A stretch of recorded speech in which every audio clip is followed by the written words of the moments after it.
তুমি ভক্ত হয়ে অন্য ভক্তের সাথে কেমন আচরণ করছো, এটা কিন্তু ভীষণ রিমার্কেবল।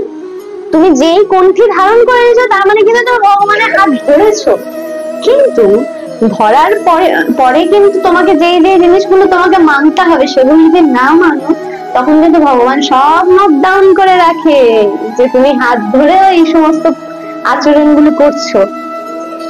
আমি তিলক সেবা করি, আমি কণ্ঠী ধারণ করি, আমি ভক্ত নয়।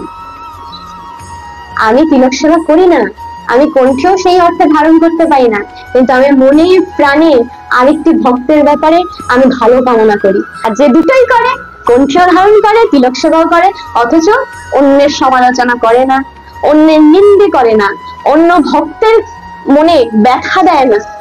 আমি সমস্ত কথা এখানে একটা কথাও কিন্তু ভাগবত ব্যাখ্যার উপেক্ষা করে নয়, এগুলো কিন্তু ভগবান শ্রীকৃষ্ণের খুব খুব কাছের কথা, ঠিক আছে? যার ফলে খুব সাবধান।